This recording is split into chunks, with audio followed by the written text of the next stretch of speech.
Welcome to Cyber Persistence, a new paradigm for cyberspace strategy and policy. Please welcome Dustin Carmack, the Heritage Foundation's Research Fellow in Cybersecurity, Intel, and Emerging Technologies.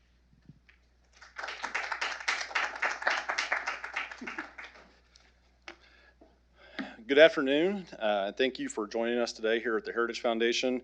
It's my pleasure to welcome everybody to today's event, Cyber Persistence, a new paradigm for cyberspace strategy and policy.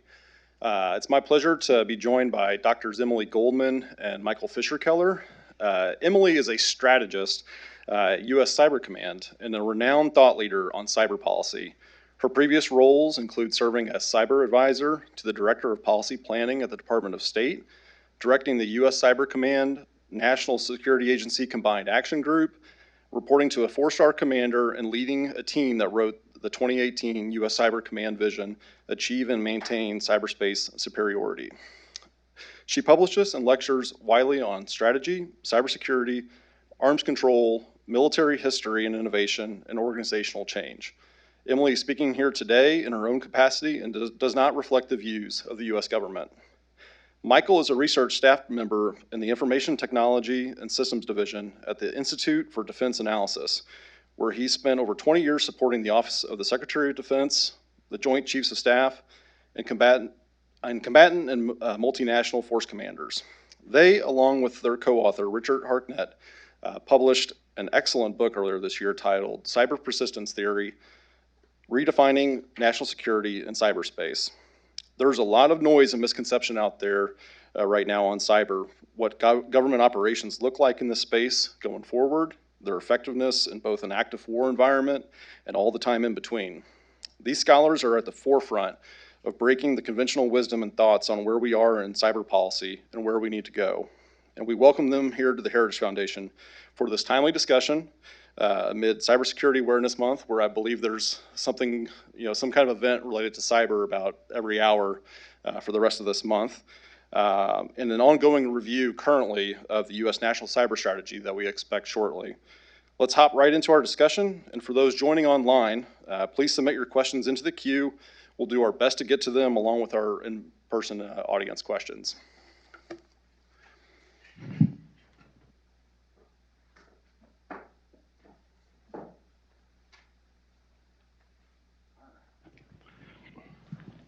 Oh gosh, that's right.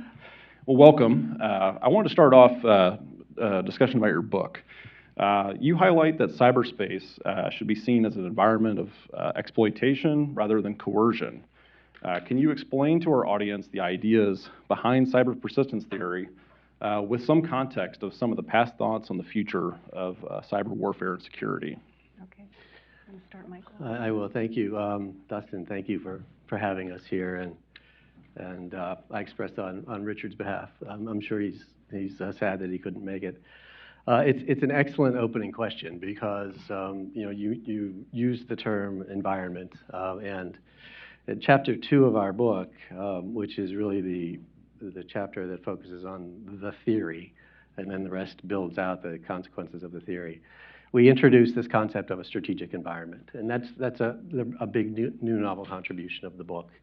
And strategic environments are characterized by a dominant technology, and that poses a central challenge to security, the conditions that derive from that technology, and then the security logic or conceptualization of security that derives from those conditions. So 3 things actually just characterize what an environment is. And there are 3 of them that we talk about in the book. One is nuclear, one is conventional, and one is cyber. And all of you, I think, are quite familiar with nuclear and conventional. Right? I'm not going to talk about all 3, but I'm going to talk about nuclear just so when I talk about cyber, you understand the difference, right? So if we take those characteristics of a strategic environment and we apply it to the nuclear strategic environment, obviously the dominant technology is nuclear weapons, right? And the condition that flows, the core feature of nuclear weapons is they are incontestable, right? They have incontestable costs. You cannot defend against nuclear weapons under no circumstance. right? So that is the core feature of the nuclear technology. The condition that that core feature places states in is a condition of offense dominance, right? We hear this term offense dominance thrown around a lot in cyberspace. It doesn't belong there, right? Because sometimes you can win, sometimes you can defend in cyberspace, right? In fact, a lot of the times, as we're seeing in Ukraine, you can defend in cyberspace. So in an offense dominant environment, you cannot defend. So that's why it really belongs with nuclear weapons. And the concept of security that flows from that is that your security actually rests in the mind of your opponent. And again, when I said that, I'm sure everybody went, oh, that's deterrence, right? And it is, right? And that's where deterrence came from. It's this notion of the nuclear weapons, incontestable costs, offense dominance, and then security rests in the mind of the adversary. So now I'm going to switch to this other environment, the cyber strategic environment. It's quite different, right? The technology, it's no single thing like a nuclear weapon. It's actually a composite of technologies. If you look in Joint Pub 312, it's the interconnectedness of all these devices, servers, so on and so forth. So it's a composite of technologies. The core features, there isn't just one. There are core features. It's mutable, it's constantly changing. It's interconnected, which is a big one. And it is what we call macro-resilient and micro-vulnerable, right? It was intended, designed to be macro-resilient, originally the internet and the ARPANET. And it's micro-vulnerable. Everybody knows that cyberspace is an abundance of vulnerabilities, right? That's part of the big problem here. So those are the core features. The condition that results from those core features we describe as constant contact. Right? Everybody is in constant contact with everybody else. Because everybody's in this space, we're interconnected. Because there's vulnerabilities everywhere, so I can touch all of your instruments of national power and all your sources of your instruments of national power, and you can do the same to me, right? That's a condition of constant contact. And the conceptualization of security in this particular environment is very different than it is in the nuclear environment.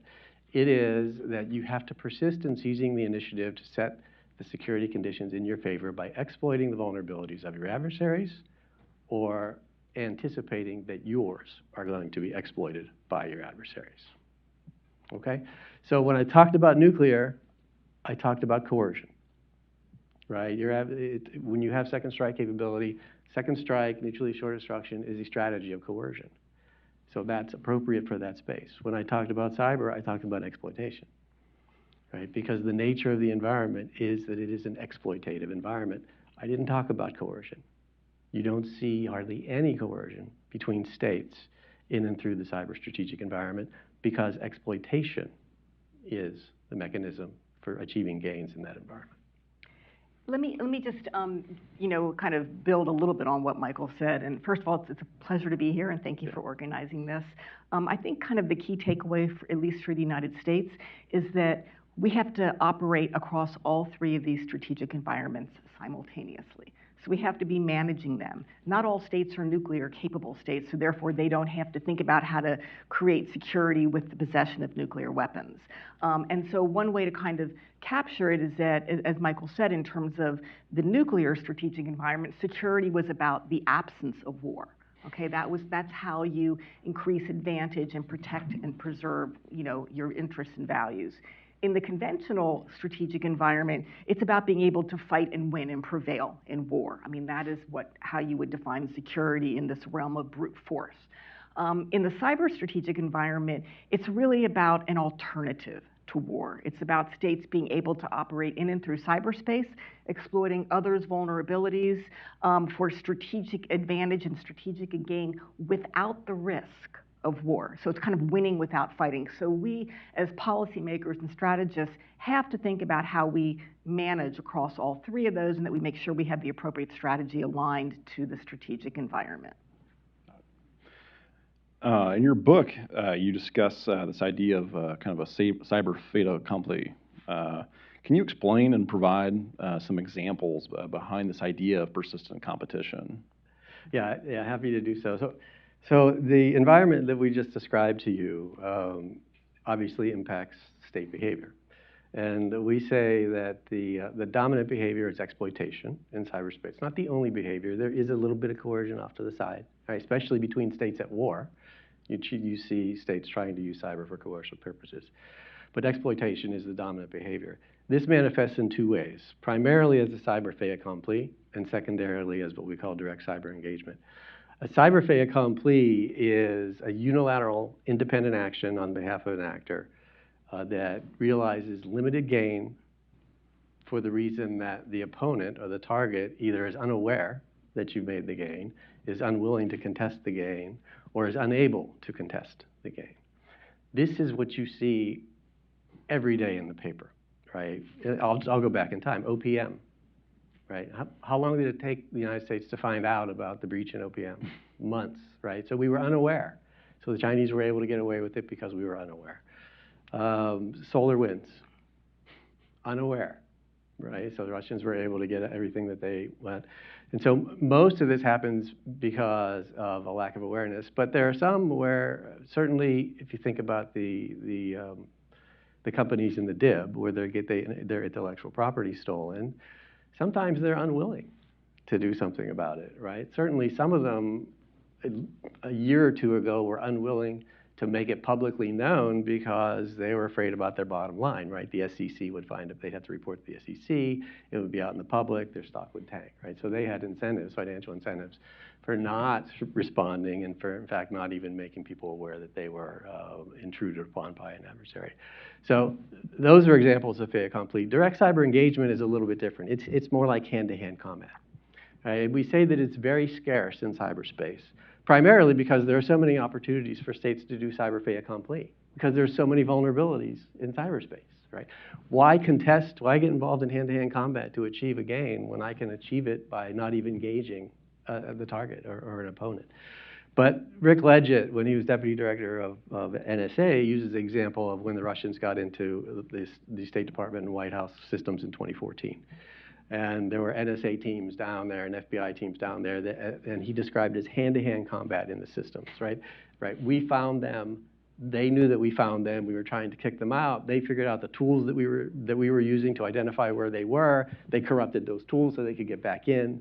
Right. This is hand-to-hand combat, and again, that's direct cyber engagement, but very scarce compared to cyber fait accompli. But those are the two behaviors that we describe states engage in cyberspace. And if you think about it, the way Michael described the cyber fait accompli, it's not about coercion. It's not that states are doing it and trying to get some sort of concession from us. They're simply doing it because if they, over time, they can accumulate strategic gains. I mean, that's one of the key issues, is that we often talk about incidents or intrusions or hacks when we in fact discover these things, and none of them are strategically significant in of their own right themselves to rise to a level that would lead to maybe a use of force or some sort of major policy initiative, but nonetheless, they're sort of below the radar screen, and over time they cumulatively lend to strategic advantage on the part of our adversaries at our expense.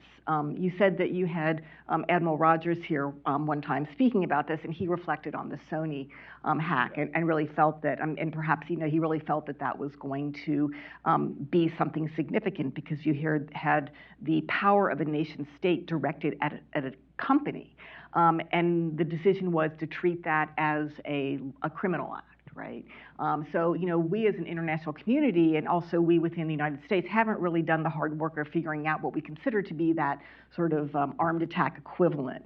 But as a result, you have this persistent activity that continues, deliberately calibrated to remain below that level because it can accrue strategic gains without the risks of war. Right. I remember Admiral Rogers essentially equivalent, what's the difference between a missile taking out Sony servers and what happened to them, via the North Koreans, via cyber. So, it does, a lot of those red lines have been kind of very vague. If they exist. If they do exist. And speaking, from my time at ODNI, when SolarWinds was identified, and Lord knows, I imagine in the months and years that will take to figure out, everything from that, we have a large problem in our federal government right now from different capabilities just throughout of understanding whose systems are doing what and who's talking to who, because we actually had different, sub-cabinet agencies not being able to communicate and understand what was going on with their main cabinet agencies.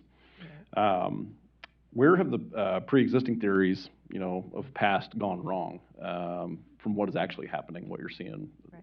Yeah, so I'll start with that, and Michael will chime in. I don't think it's right to say that they've been wrong. I think the question is, have they been applied appropriately?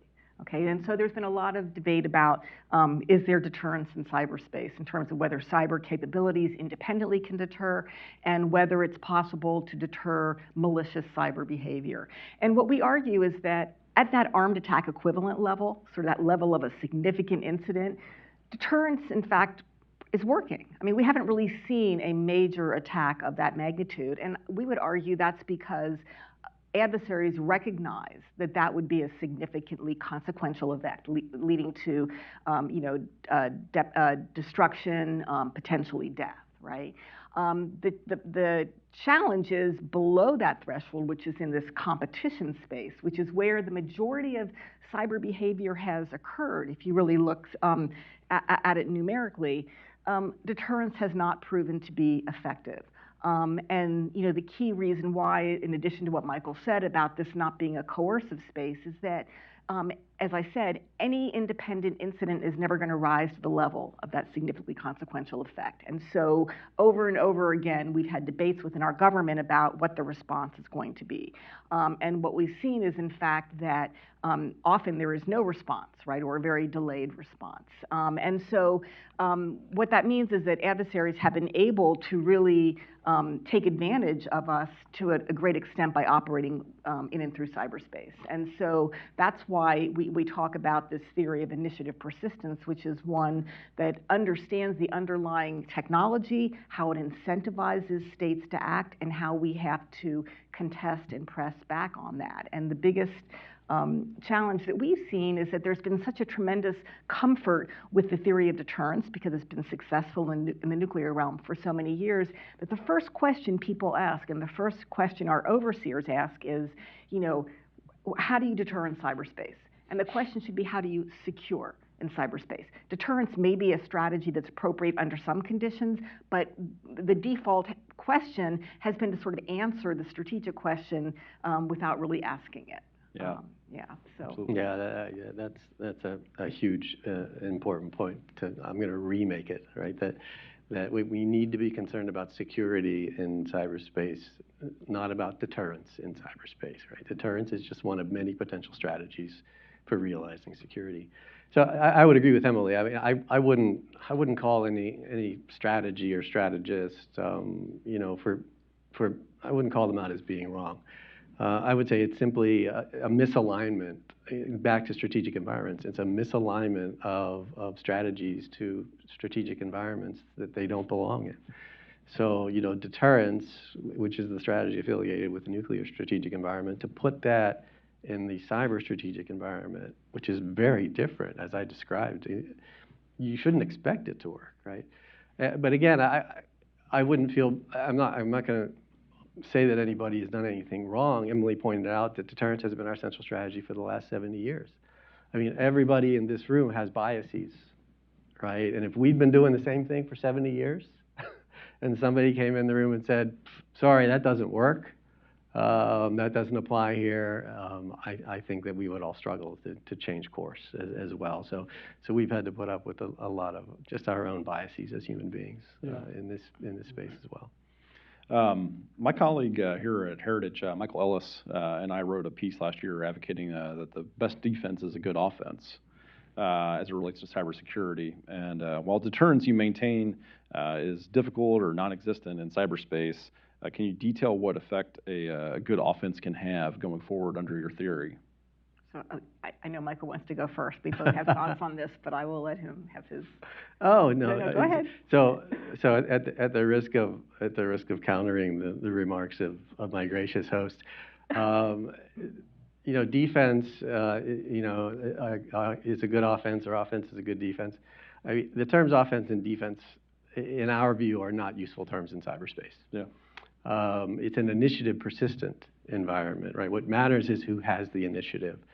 Offense and defense advantage is good when you're talking about the conventional strategic environment, but even then, as you know, it's highly criticized. Even trying to use it there, it's not very useful in this environment. So as long as you're persistent and you maintain the initiative, right? So that you're always one step ahead. Yeah. Always. That's why we talk about persistent engagement and initiative persistence.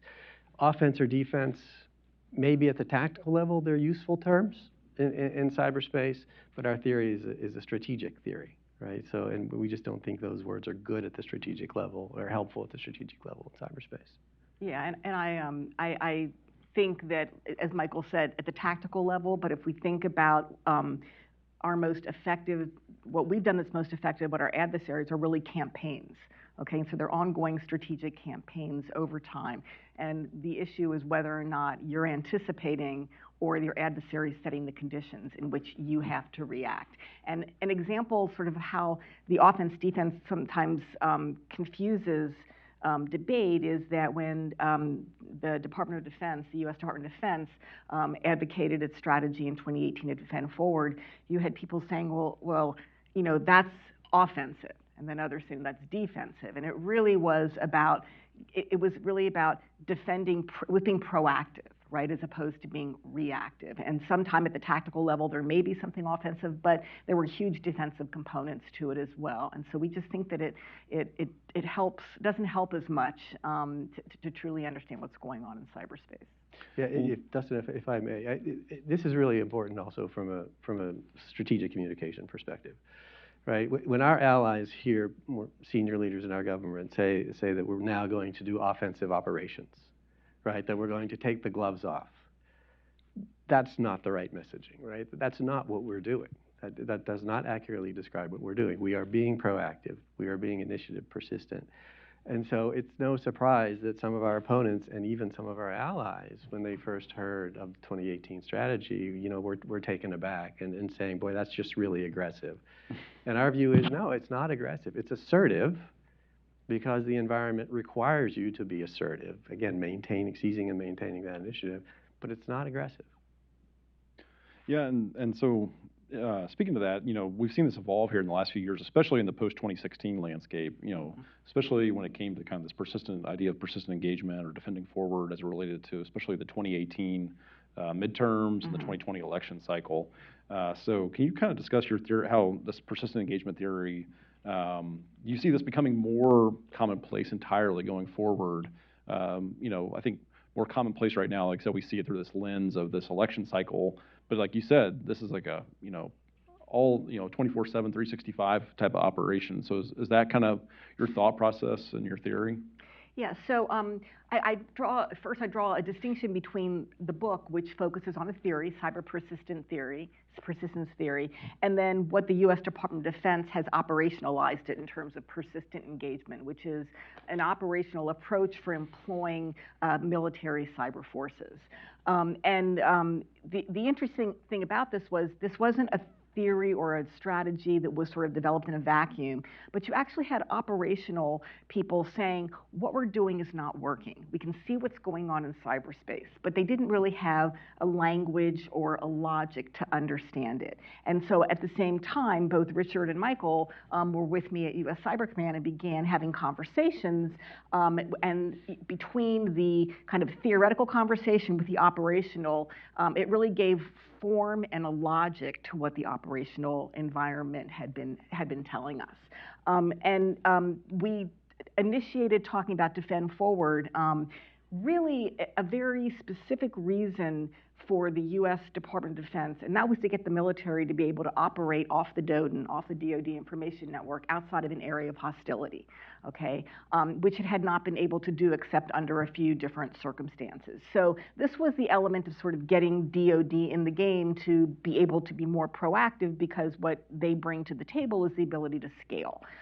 And so what happened was, you know, that was released in 2017, and then in 2018, DoD got more authorities to be able to operate more proactively and more at a continuous pace. And so I think what you've seen is I think it's interesting to look at the 2018, 2020, and 2022 elections, because that's really an area where we see a whole of government consensus on the fact that defending our elections from foreign meddling is critically important. And we do see whole of government campaigning, right, to be able to set the conditions for safe and secure elections, right, and what that means in terms of understanding what's going on out inside, the adversary space outside of our own networks, and then working with private industry and other government agencies that have different authorities to be able to work together to secure those election networks internally. So yeah, I think this is a case where we do see that continuous campaigning. Over time, based on the theory, what that would suggest is that we need to be doing this, much more proactively and continuously across a range of different threat actors, and in some cases against violent or malicious cyber actors, we do that. But I'm sure, as Michael will point out, this really is a whole of government or a whole of nation plus approach. We've seen it operationalized in DoD, and the question is, how do we get this to be executed and operationalized throughout the whole of nation? Yeah, that's absolutely key, Emily. Thank you. This can't just be the Department of Defense doing this, right? Because our strategy of deterrence, talk about conventional forces, it's not only the Department of Defense that does that. They're supported by the Department of State. They're supported by others. So we can't only have DoD doing initiative persistent strategies to help secure the United States national interest in and through cyberspace. So we've been pleased to see activity in other government agencies, right? So CISA's recent strategy that came out about a month ago, very proactive, right? Very proactive, much more so than the one previous to that. We see what the FBI is doing and how they're applying Rule 41 to actually be proactive in taking malware off of people's systems, and they're doing it in a legal way, right? They're going through the courts to get the court order to do it, but they're taking that malware off of systems before adversaries have a chance to leverage it, right? So proactive. So we're starting to see it in DOJ. We're seeing it in DHS.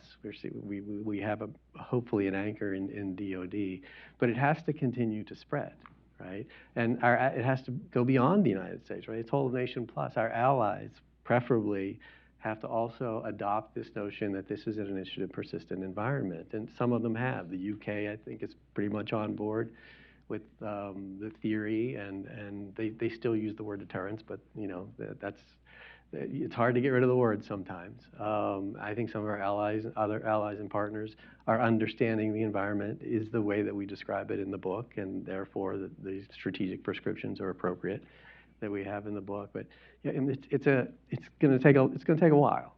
Yeah, and speaking to the FBI's role here, it's kind of, everybody thinks of U.S. Cyber Command, and of course, protecting networks, coming into the United States.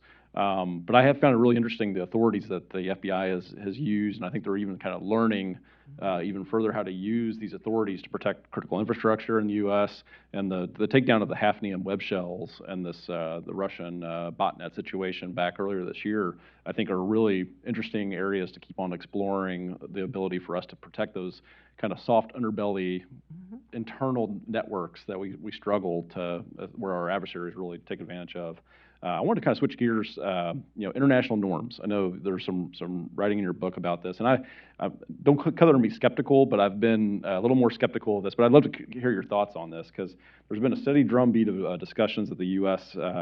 Must lead in helping establish kind of international norms, rules of the road as it relates to cyberspace.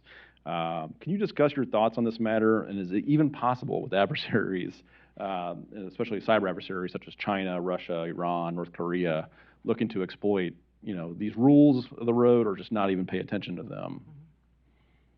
Yeah, so obviously, they're not rules of the road if Russia and China aren't abiding by them, right? Yeah. Or even to call them norms, if some of the most significant cyber actors aren't abiding by them, it really doesn't make sense to call them norms, right?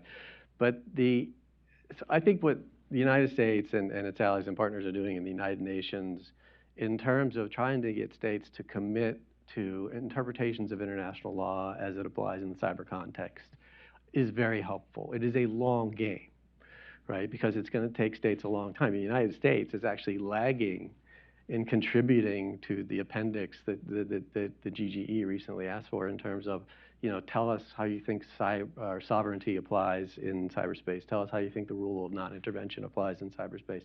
Other countries are way ahead of us in that regard. The UK's Attorney General furthest ahead of all of us. So I think that's a very fruitful space for the Department of State to play, and the DOJ has to play there because the Office of Legal Counsel is the authoritative voice on that in the United States, just as it is the AG in the UK. But this other effort that we're doing, it's okay that I will call you skeptical because I am too, right? Because if you look at the 11 norms that have been approved in the GGE, I mean, a couple of them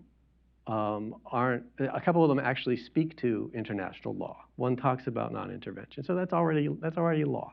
One talks about another aspect of it, that's already law. So we're down to 9, right? And there are a couple of them don't attack critical infrastructure. Well, nobody's attacking critical infrastructure, right? So it doesn't resonate with states. If you look at other efforts by other folks, like the Global Commission on Cyber Stability, they have norms that are much more salient to states, like election interference. Can't interfere in other states' elections. You can't distribute malware. Right? So norms in those reports, I think, are much more useful to pursue because states have all felt the pain of that. It resonates with them. And that is something that most states actually agree on, right? Rather than even some of the bad actors would agree on.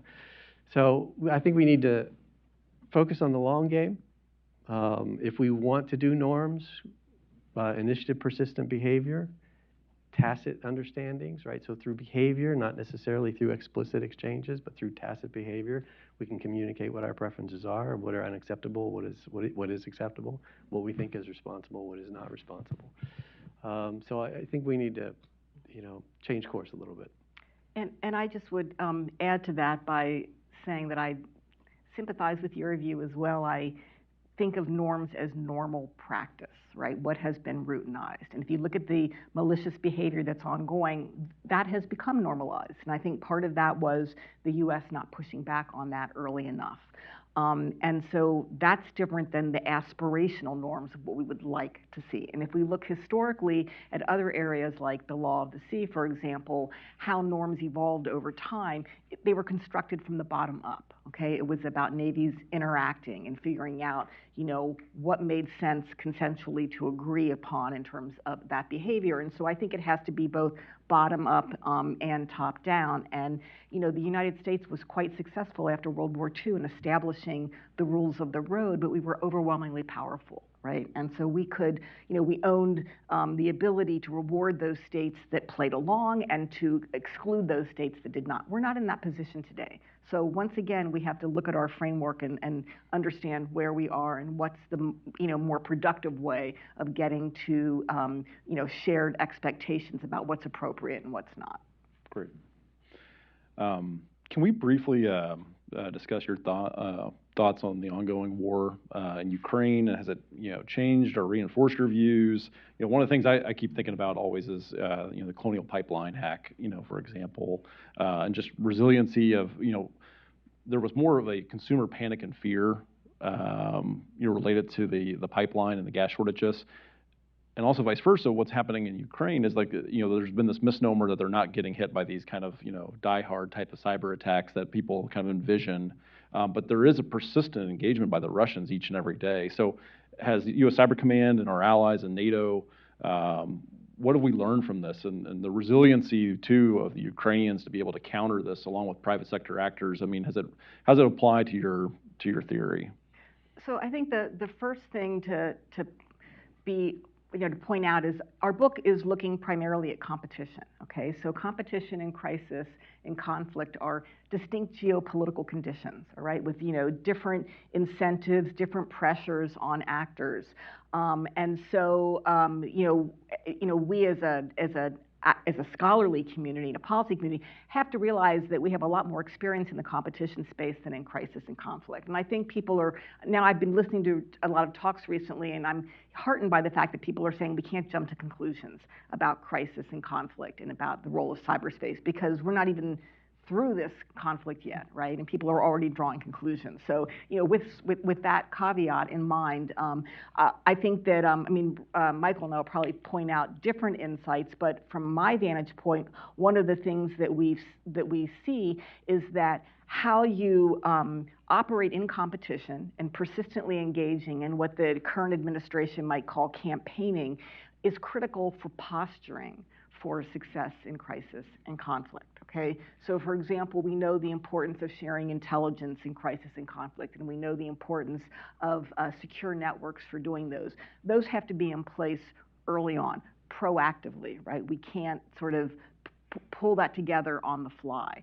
And so we're also exploring and understanding about how in competition you can set conditions for success in crisis and conflict. How do you understand what your adversaries' desired crisis and war conditions are? For example, the ability to execute a fait accompli conventionally. And how do you take away those conditions beforehand? And cyber can play an important role in that. So I think that's one really important aspect to understand the relationship between campaigning and competition, between persistence day to day, and how that postures you for crisis and conflict. Because once you get into crisis in cyber, it's come as you are, right? You have what you have. I'm sure Michael has some other reflections on no, just one, Emily, I think that was excellent. So we're doing some new writing on this. Actually, this what we call conditions-based analysis, because we want to talk more about militarized crisis. We want to talk more about armed conflict and when and how and when not and how not to use cyber in both of those other geopolitical conditions. One of the things that we talked about early on in after February 24 was that all the folks that were talking about prognosticating on how cyber would be used, we saw nobody thinking about Putin's strategy. What were his political aims? What was his military doctrine? Where in the phases of the execution of the conflict might cyber be more relevant and might not? So there was none of that kind of discussion. That's one of our big takeaways. You need that framework, right? You need to think about what are they trying to achieve? What's the doctrine that they have to achieve it? Where does cyber fit in that doctrine? What kind of conflict is it going to be? Is it going to be coin? Is it going to be conventional? If it's conventional, is it going to be a blitzkrieg or is it going to be attrition? All these different things present different value to cyber at different times, right? So if you don't know those in advance, you're really kind of throwing up your hands, and you're going to be surprised, like a lot of people were, right? Because they didn't think about what are those things in Putin's mind, and therefore, how will he use cyber and when will he use it? So that's my big takeaway. Great. I have a couple more quick questions, and I want to make sure I leave a little time for our audience. The Biden administration is currently ironing out the next round of the U.S. cyber strategy. Michael, what would you like to see fleshed out in this next iteration? The previous iteration was Trump's 2018 cyber strategy. Yeah. So our core strategic principle from the theory is initiative persistence, and I want to see that throughout the whole document. Right. I want to see guidance. I want to see guidance from POTUS to every other agency that says, show me how you're going to operationalize initiative persistence. Right. We know how DOJ is doing it through FBI. We know how DHS is doing it through CISA. What about state? What about other agencies? Because that's the game for us, right? In our mind, it's an initiative persistent strategy. So I would like to see a call for that. Let's see how we can actually do it whole of government.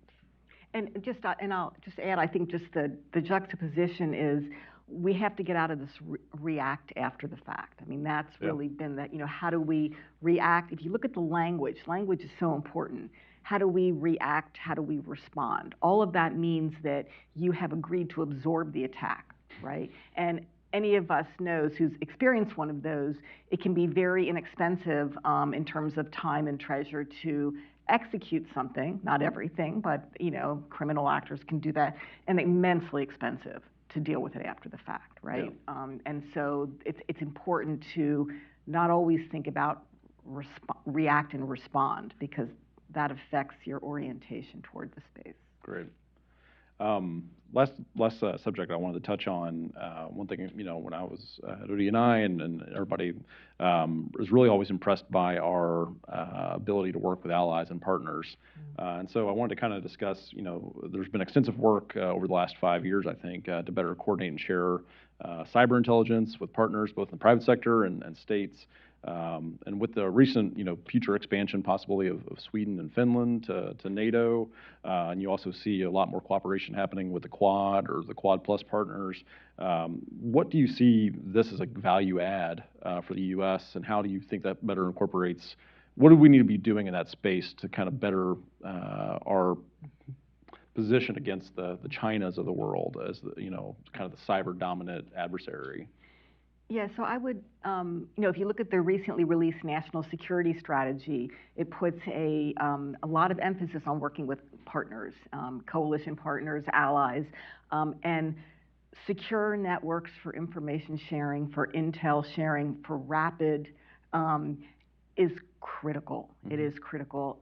One of the things that U.S. Cyber Command has done is hunt forward operations. And hunt forward operations are defensive operations. They are at the request of the host state, and they essentially want assistance to come in and help identify where adversaries have penetrated their networks.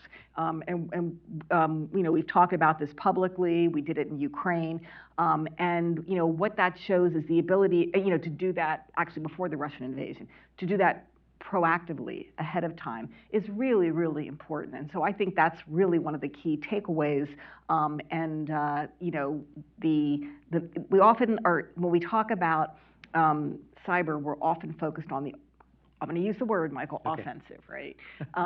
But the mission assurance piece is foundational, right? I mean, that is just core, and that's critically being able to have those networks and making sure your forces can in fact operate and leveraging unique intelligence insights. So I think that's probably one of our biggest insights from the ongoing conflict. Yeah, I don't have much to add to that. I think that this is one area where I think we're actually doing pretty well. Yeah. Right? I mean, we've reached out across multiple agencies with allies and partners, and let's keep that going. Well, I want to open it up to our audience. We have time just for a few questions here. Let's see, gentleman here. Yeah, I have followed this field as closely as I can since I directed internet policy for IBM in the 1990s, and the greatest surprise to me, and perhaps you can explain it or make your own prediction, is that we have not seen more of a breakup of the global internet than has actually happened. If you were the emperor of a country, say like North Korea, what you might do is say, we have no global interconnection. The only global interconnection we have is with our offensive forces. And anybody who connects their TCP/IP routers to the global internet will suffer death, and their family can spend the rest of their lives in a prison. And it seems to me if you do something like that, you have an iron dome.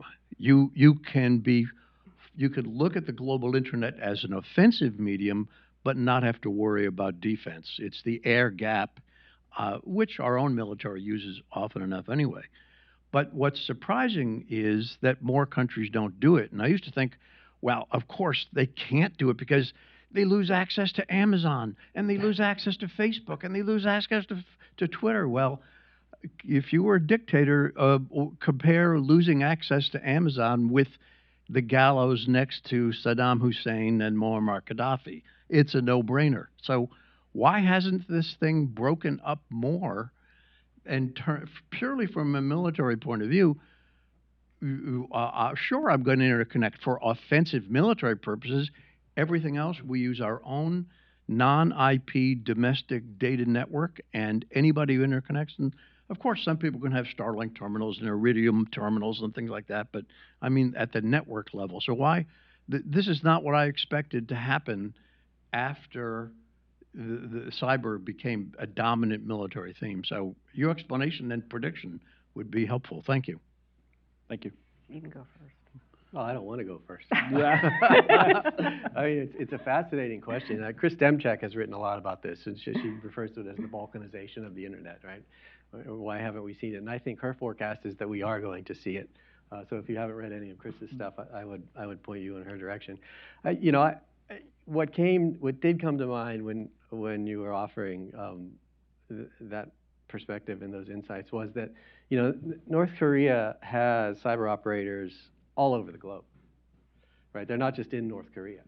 So even if North Korea, had its own little intranet, if you will, that doesn't mean that they still couldn't benefit from everybody else's intranets, because they could move to Brazil. They have operatives in Brazil and in Russia and even in Iran and China. So I don't know that it would make that much of a difference. That's just thinking while I'm sitting on stage, ruminating on your interesting points. But I'll just offer that. I mean, I think the closest you would see to something like that is what China is trying to do, right? And so, I mean, it takes a lot of capability to do that. I think some people, predict that they are moving in that direction, but it goes out. It's not just about the technology. It's really about, I think, a fundamentally different vision of what it means to be sovereign in cyberspace, and what are the values that undergird that. And we have very fundamentally different views about freedom of information in terms of content, and about the idea that China has cyber sovereignty as they want to control that content. So I see that driving it more, sort of that challenge, the question of, are we going to be in a world of information dissemination or a world of information control? And that will really shape the protocols going forward, and the decisions that are made in international organizations. So, And it was interesting too on the Chinese example. For the lure of their firewall, there was a recent case where there was potential corruption in Africa related to how many IP addresses have been purchased by this Chinese businessman, and it was roughly, I think it was 30 or 40% of some countries' IP addresses. And they're like, oh, this is for some kind of corrupt activity, but all it really was he wanted to be able to access it for Chinese VPN users that wanted to access gambling websites.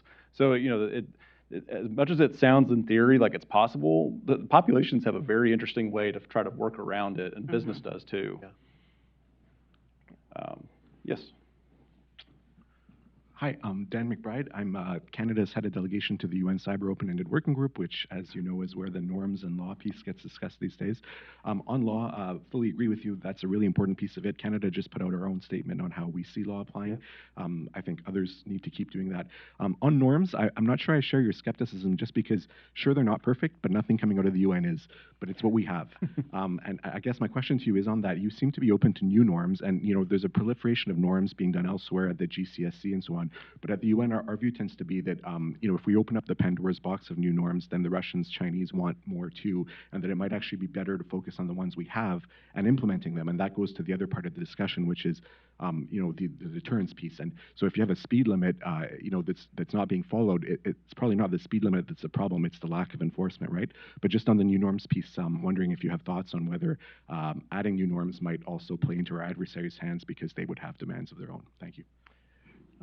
First of all, let me applaud Canada on what they have written, because Canada, for example, came out with a very excellent statement on how they view cyber and the concept of sovereignty, and I mean really put the rubber to the road by saying, for example, we think a cyber operation whose effects can be mitigated by rebooting a system is not a violation of a state sovereignty, right? I mean, that's really getting into the weeds, and I think that's the kind of discussion we have to have. So I really, Canada did a great job in that regard. So again, this notion of a proliferation of norms, right? So I mean, we have to be careful how we use this word norms. Norms can't proliferate if people aren't doing them. If they're not doing them, they're not norms, right? So where I am on norms is let's pick The things that to me are salient to states, and where states have an opportunity through state practice to actually cultivate those norms, right? Yeah, I mean, you can't just declare them and all of a sudden they are. You have to cultivate them. And the 11 that we've got through GGE, what's the plan for cultivating adherence? There's no plan for cultivating adherence, right? There's a plan for increasing the capacity of other states to be able to handle cyber activity. But how do we really cultivate adherence to those norms? So if you pick one of the Global Commission norms, which is no malware, and if I'm running the U.S. government, I say to Cybercom, wherever you see it and it's causing you trouble, take them down, like TrickBot, for example. And then I wink and nod over at Microsoft and I say, by the way, because they're affecting your ability to sell your product, you take them down too, which Microsoft does, right? And so that's sending the message tacitly, because you're not talking about it, right, that malware is unacceptable. I'm going to take it down. And if other states do it, and the UK certainly has, in conjunction with the FBI, right, their National Criminal Center, have taken down other Emotet and so on and so forth, ransomware groups, that kind of behavior is actually cultivating the norm, right, rather than talking about it. I'm not saying talking about it isn't valuable, right? It's certainly, when you're trying to cultivate it through operational activity, you're going to hit areas where two sides are going to bump up against one another. That, to me, is when the discussion is really valuable, right? Just like it was for the law of the sea. The U.S. and Soviet navies, when it got hot on the high seas, that's when the ambassadors reached out to one another and said, we got to talk this out, right? Everything else they figured out by themselves. But when it got into dangerous space, then the explicit bargaining rather than the tacit bargaining came into play. So I'll just leave it at that. Those are my thoughts on it. I'm not totally. I mean, there's a place for it, but we have to recognize what they are and what they aren't, and the different inroads of getting there that are facilitated by the nature of cyberspace itself. And I just would add, I think we need to have a way to empirically assess whether or not the norms are emerging, right? So one could look at, for example, cases of election security, for example, not just within the US, but other states, and look over time if we're pushing back and being proactive about it, right? Taking away opportunities and capabilities for adversaries to engage in that.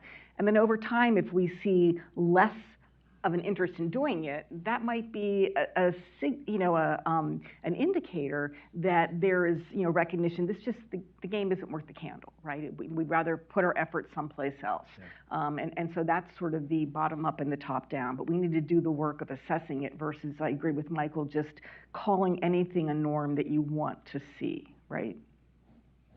Great. I think we're out of time, but I want to give you all the floor for any kind of closing thoughts. Anything else you want to add? No, just again, a final thank you. Thank you to everybody for their excellent questions, and Dustin for being a terrific moderator. Appreciated your questions as well. It gave us an opportunity to talk about lots of different aspects of the book. Yeah, I agree with Michael. This is terrific. Thank you so much. Well, it's an excellent book. Everybody go out and get it, because it really is a great read. Really at kind of the forefront of a very complicated but interesting debate that is going to drive a lot of military thought, but also civilian infrastructure, you name it. A lot of different changes happening in our government right now related to cyber. It's something we need to pay very close attention to. So I want to thank our audience and our online audience for joining us today. This will be, please keep the conversation going online. This should be posted, I think, sometime tomorrow or so. So I want everybody to please thank my guest. Thank you. Thank you.